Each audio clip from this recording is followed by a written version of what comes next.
बड़ा दुख हो रहा है आज आप सभी का। मैं अगर स्वागत करूं और बोलूं कि बहुत बहुत स्वागत है आपका लोकार्पण में, तो आज बड़ा दुखी मन है और इस दुखी मन से मैं आप सभी का स्वागत कर रहा हूं। हमारा ऋषिकेश शायद अब ऋषिकेश जैसा नहीं होगा। ये हरे भरे पेड़ जो आप देख रहे हैं, ये हरियाली जिसके लिए हमारा उत्तराखंड जाना जाता था, वो नहीं है। आपको बता दूं, इस वक्त मैं ऋषिकेश आरटीओ जो है उसी लाइन पर मौजूद हूँ। और ठीक ये माया मार्केट के ठीक सामने वाली ये सड़क है, यहीं पे ये मनसा देवी फाटक है, उसी के ठीक सामने ये देखिएगा कितने सारे पेड़ जो कि हमें छाया दिया करते थे। और लोग कहते थे कि भाई अगर जाना है तो भाई आरटीओ वाली लाइन से चले जाओ ऋषिकेश की तरफ, क्योंकि वहां पर छाया और छायादार पेड़ आपको जरूर मिलेंगे। मगर ये देखिएगा कितनी तादाद में यहाँ इन पेड़ों की कटिंग की चली जा रही है। और इसका जो एग्जाम्पल है और इसका जो पूरा श्रेय है वो हमारे पहाड़ों पर वो सब होता है जब भूस्खलन आता है। आज हमारा ऋषिकेश जिसके लिए जाना जाता था, शायद कहीं ना कहीं वो अब बुनियादी तौर पर खत्म होता हुआ नजर आ रहा है। बोला जा रहा है कि यहाँ पे हम विकास कर रहे हैं। ये जो बड़ा टावर आप देख रहे हैं, हाईटेक लाइन जा रही है इसके ऊपर से, तो यहाँ पर कई पेड़ काट दिए गए हैं और कई पेड़ों को यहाँ पे नुकसान कर दिया गया है।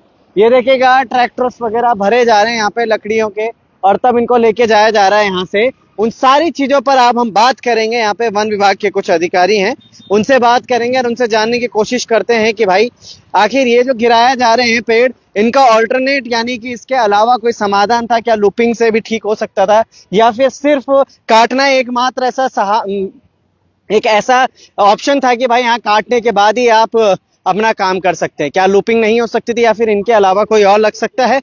यहाँ पर अधिकारी हैं, उनसे भी बात करेंगे, जानने की कोशिश करेंगे।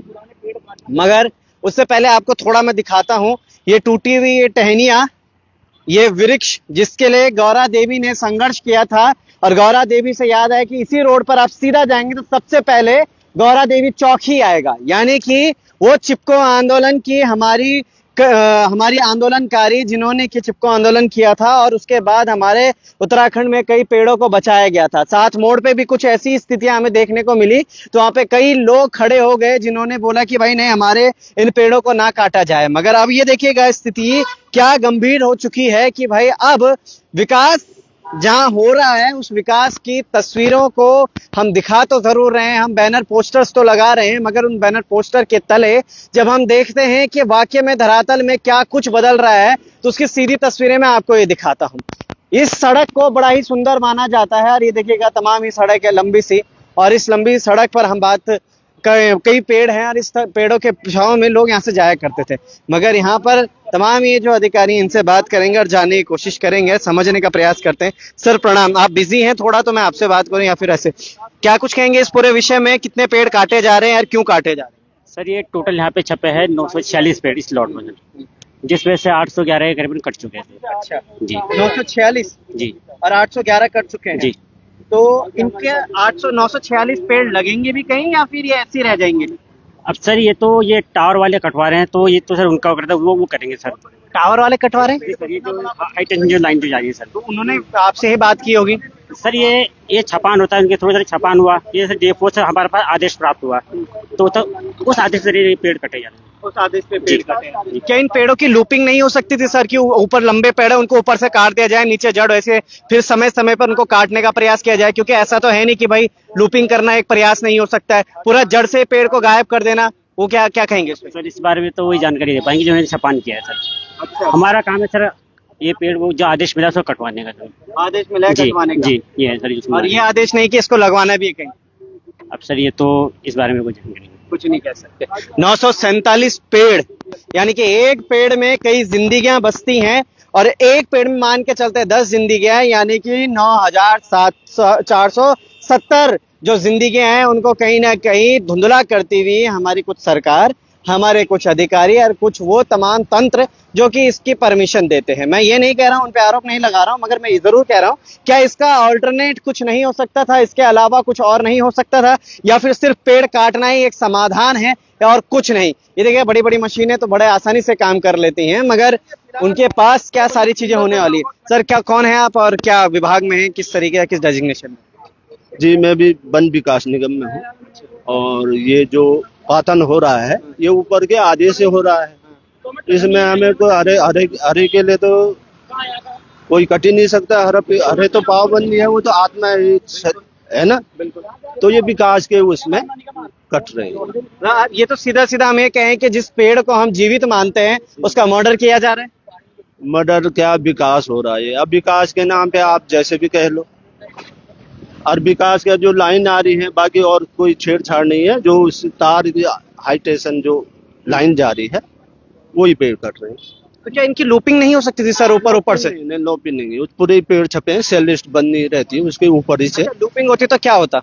लॉपिंग से नहीं, तो लॉपिंग में तो टहनी कटती है ना केवल, तो पेड़ तो ऊपर ही है। अगर ऊपर फिर भी, अगर क्योंकि उसको हम जीवित रख सकते थे। किसी किसी का लॉपिंग भी है, किसी जो का जो lopping। दाएं बाएं आ रहा है तो लॉपिंग, उसको लॉपिंग करते हैं। 947 पेड़ कट रहे हैं सर, क्या 947 पेड़ वापस ऋषिकेश में लग पाएंगे?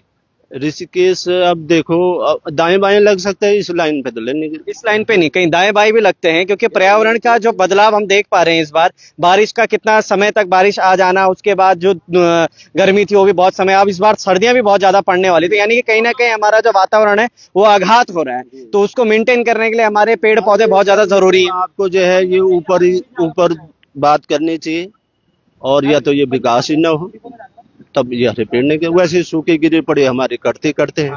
वन विकास निगम जो है, सूखे गिरे पड़े, बिल्कुल, मतलब उसको, सड़े पेड़ों को उठा के, हाँ, प्रयोग में। अब ये विकास के उसमें है तो इसको भी काटना जरूरी है। इसको भी काटना जरूरी है। मगर हम ये समझते हैं, देखिएगा वो तो वो सही कह रहे हैं कि ऊपर बात कीजिएगा, ये एक, मैं ये कहूंगा कि ये एक प्राणी है हमारा, वो जंतु है हमारा, वो जीव है।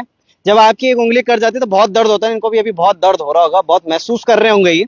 हरे पेड़ों को काटना बहुत ज्यादा टफ होता है। आप अपना पर्सनल हरा पेड़ भी नहीं काट सकते बिना किसी परमिशन के। अगर आप उसको व्यवसायिक तौर पर इस्तेमाल कर रहे हैं, अपने पर्सनल तरीके से कर रहे हैं, गाय भैंसों को चारा डालने के लिए, तो कोई बात नहीं, वापस से लूपिंग के माध्यम से वो फिर जीवित हो जाता है। मगर ये ऋषिकेश की सड़कें अब जो हमेशा छांव से ढकी रहती थी, मुझे लगता है अब ये सड़कें छांव से कम, और इस तरीके का ये जो धूप है, ये मिट्टी है, ये ऐसा होगा। क्या ये विकास है या फिर विनाश है, या फिर विकास के नाम पर चल रही कुछ और वो तमाम तंत्र की शक्तियां जो कि हमारे इस उत्तराखंड को और खोखला करती हुई जा रही है और हमारी प्रकृति को और नुकसान पहुंचाती जा रही है। और फिर हम कहते हैं कि प्रकृति का हमने क्या बिगाड़ा? क्या वो सोच नहीं सकती कि इतनी बाढ़, इतना तूफान, इतना कुछ क्यों आ रहा है? तो कारण यही है कि आप उसको आघात पहुंचाएंगे तो कभी ना कभी बदला तो जरूर लिया जाएगा, और वो बदला कुछ इतना घातक होता है कि उसमें कई जानों को गंवानी पड़ती है। तो बने रहेगा लोकार्पण के साथ, क्योंकि ये स्थितियां शायद नहीं होगा।